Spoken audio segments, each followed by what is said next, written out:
Welcome back to Your Rich Uncle You Broke Degenerate, the channel that makes you feel bad about your shitty financial decisions. Although in this video, we aren't planning on hurting your sensitive soy boy feelings, but instead we aim to inspire you. Today we're looking at inspirational stories from 3 everyday people who went from rags to riches. Maybe these stories will inspire you not to drive into oncoming traffic when your crypto crashes. From a blogger drowning in debt to eventually selling his blog for $100 million, to a UCLA grad who turned his poster business into a $600 million art tycoon, and a woman who redefined dating apps, making her the fastest female billionaire. I bet she ain't messing with no broke boys.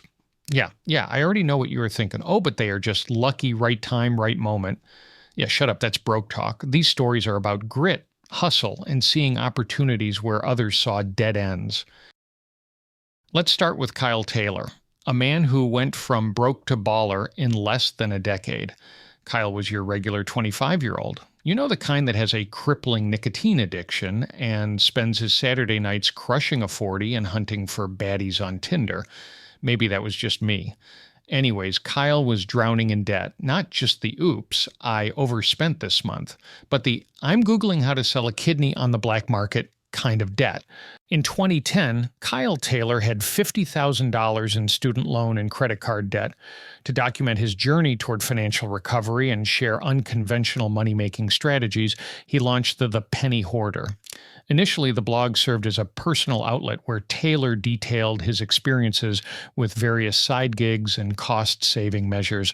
Kyle knew he needed to take control of his finances to escape the cycle of debt. He had always been interested in personal finance, and this passion led him to start researching ways to improve his financial situation. After reading books and blogs about personal finance, Taylor began applying practical strategies to his own life, such as cutting unnecessary expenses, aka no longer becoming a daytime regular at the strip clubs. Well, that's what I did.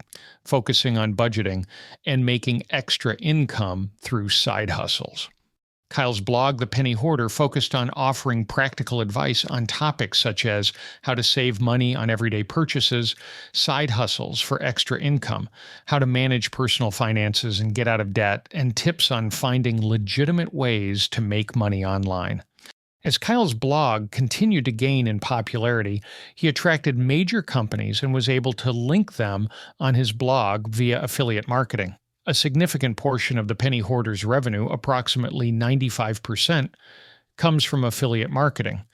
By partnering with companies like Uber, Airbnb, and Swagbucks, the site earns commissions when readers engage with these services through affiliate links. This model has proven highly effective. In 2016, the company generated over $20 million in revenue.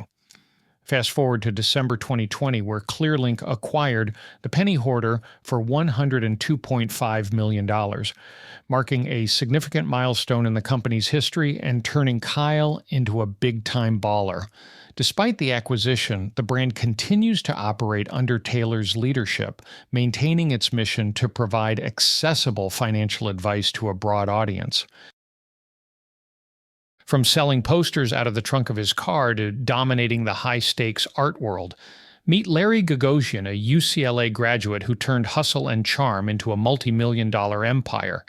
Larry started out like a lot of college grads, broke, unsure of his future, and clinging to whatever side hustle he could find. For Larry, that meant selling posters. Not exactly glamorous, right?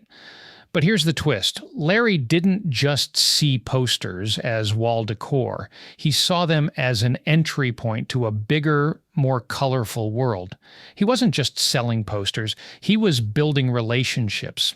Every sale was a conversation, and every conversation led to connections, artists, collectors, and future big names in the art world. Larry understood early on that success isn't just about what you sell, it's about who you meet. As Larry's network grew, so did his ambitions. He started hosting small art shows and dealing in original pieces, slowly climbing the ladder of the art world. By the 1980s, Larry wasn't just selling posters anymore. He was selling Picassos, Warhols, and Basquiats. Fast forward to today, and Larry Gagosian is a household name in the art industry. operating 19 galleries across the globe and brokering deals worth millions. This guy doesn't just play the game, he runs it. Larry's story proves that no dream is too big if you're willing to start small. Selling posters might not sound like the beginning of an art empire, but for Larry, it was the perfect canvas. With determination, hustle, and a knack for networking, he turned a side gig into a global legacy. Imagine this. You're in your 20s, part of a groundbreaking team, and the future looks bright. Then, life throws you a curveball. Do you give up or level up? Whitney Wolfe Herd chose the latter, and in doing so, she redefined what it means to make the first move. Whitney started her career at Tinder, playing a key role in its launch and meteoric rise. But after a very public and rocky exit, she faced the kind of setback that could knock anyone off course. Instead of dwelling on what went wrong, Whitney asked herself, what could be better? Her answer, Bumble. Launched in 2014, Bumble flipped the script on dating apps by putting women in control. No more unsolicited messages or awkward first moves. On Bumble, it's women who make the first move. Damn, back in my day, hotties were asking your rich uncle out back in his prime, left, right, and center, no app needed. You young bucks have it easy, I tell you. But Whitney didn't stop there. She expanded the app to include Bumble BFF for friendships and Bumble Biz for career networking, creating a platform that empowers women in every aspect of their lives. In 2021, Whitney shattered glass ceilings when Bumble went public.